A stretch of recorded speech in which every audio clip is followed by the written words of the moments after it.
बहुत बहुत धन्यवाद। धन्यवाद महेश्वरी।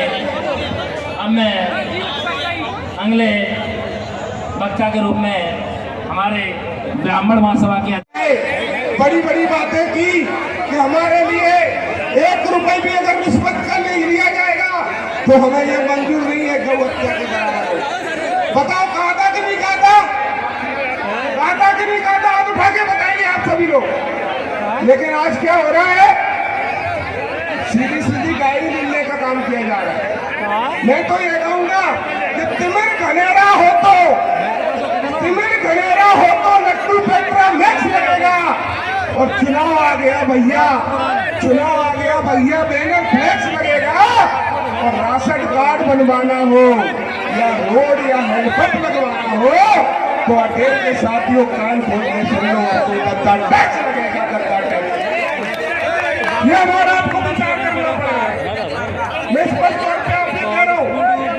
तो एक तरफ आपके सामने वो बच्चा बैठा है हेमंत कटारे, जो आप सबकी लड़ाई लड़ने का काम करता है। एक तरफ वो हेमंत कटारे खड़ा हुआ है कि अगर किसी दलित पे अत्याचार होता है तो सबसे पहले हेमंत कटारे खड़ा होता है। अगर किसी पिछड़ा वर्ग पर अत्याचार होता है, उसका अपमान किया जाता है तो हेमंत कटारे खड़ा होता है। और एक तरफ यदि किसी बगैर का पैर काटा जाता है तो उसके साथ कौन खड़ा होता है बताने की आवश्यकता है। अगर फर्जी मुकदमे दर्ज किए जाते हैं तो आपको समझने की जरूरत है कि उनके समर्थन में कौन खड़ा होता है। और फर्जी मुकदमों को हटाने के लिए, आप लोगों को बचाने के लिए अगर कोई खड़ा होता है तो वो कौन खड़ा होता है? वो हेमंत कटारे खड़ा होता है। और आपको तो साथियों, मैं छोटी सी बात करके अपनी वाणी को विराम दूंगा कि समय है, अब कांग्रेस की सरकार बनने जा रही है। हमें मुख्यमंत्री कमलनाथ को बनाना है, उस कमलनाथ को बनाना है मुख्यमंत्री।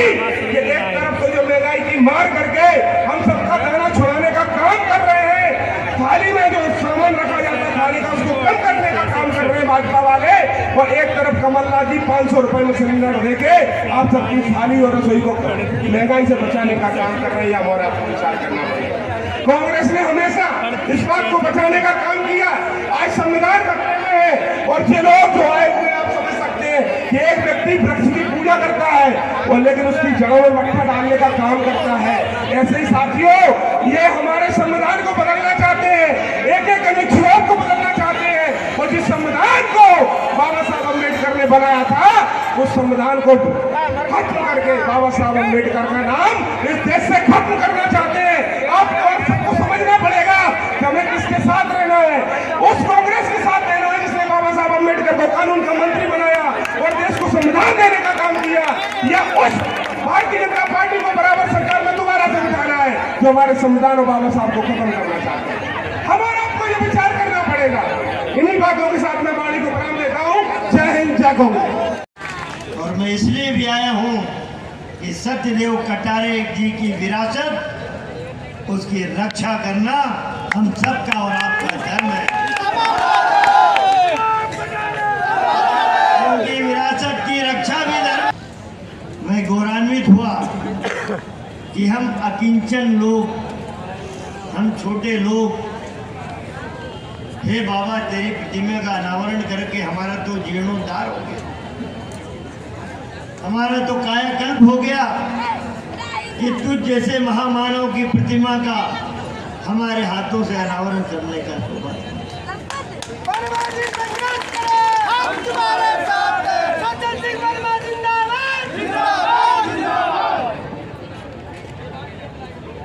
संविधान की रक्षा का संकल्प यात्रा है, रैली है, आम सभा। साथियों, इसलिए आवश्यकता पड़ी इस बात की, संविधान की रक्षा करने की बात इसलिए उठाना पड़ी कि भारतीय जनता पार्टी का शीर्ष नेतृत्व दिल्ली में बैठा हुआ आरएसएस के साथ मिलके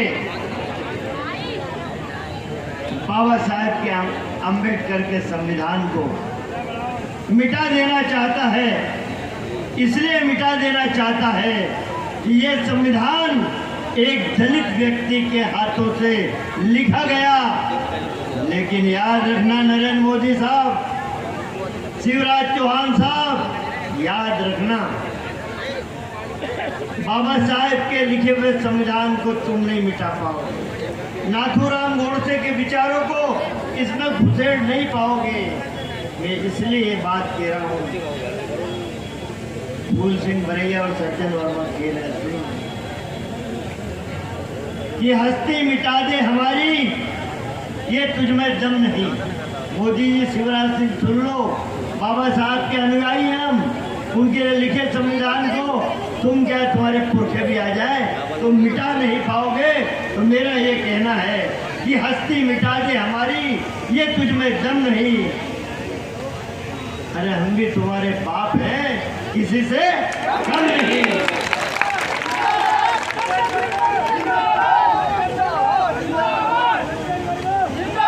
बहुत लंबी चौड़ी बात तुम्हें करना चाहता नहीं, कि सारी बातें हो गई है। मैं तो अभी मैं बात कर रहा था, रावतपुरा सरकार जी से भी हम लोगों की बात होती रहती है, तो उन्होंने मुझे कहा कि हेमंत आई थे मेरे यहाँ, मैंने उन्हें जीतने का आशीर्वाद दे दिया। पांडुखर महाराज से पूछा, मैं वहाँ भी गया था, मैं भी गया था पांडुखर सरकार के वहाँ,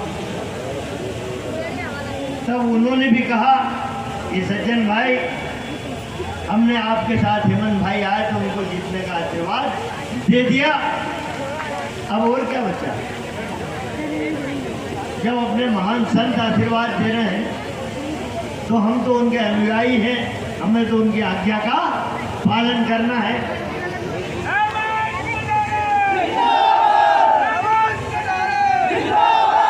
साथियों, बाबा साहेब थाने में बैठे हैं, बाबा साहेब थाने में बंद हैं। नरेंद्र मोदी, शिवराज, सुन लो, यदि इस मंच की आवाज तुम तक जाए, जब वोट की जरूरत होती है तो बाबा साहेब अम्बेडकर का फोटो लगा देते हो। जब वोट की जरूरत होती है तो महू में, जहाँ मैं रहता हूँ, बाबा साहब अम्बेडकर की जन्मस्थली है, वहाँ की धूल माथे पे लगाने चले जाते हो। पता नहीं, आप देख रहे हैं, पता नहीं। सुन लो, इस मंच से भी आवाज जा रही है, यदि तुम संविधान के प्रहरी हो, क्योंकि सरकार तुम्हारी है, तो कल तक बाबा साहेब को थाने से आजाद करा देना, नहीं तो हम समझेंगे कि तुमसे बड़ा पाखंडी कोई नहीं। क्योंकि वक्त आता है तो तुम लोग संविधान को एक मात्र किताब समझते हो। अरे बाबा साहब ने लिखी एक संविधान को एक किताब है, लेकिन याद रखना, सज्जन वर्मा, फूल सिंह बरैया के लिए संविधान एक किताब नहीं है, ये हमारे लिए धर्म ग्रंथ है। जिस तरह गीता है, जिस तरह रामायण है, जिस तरह बाइबल है, जिस तरह कुरान।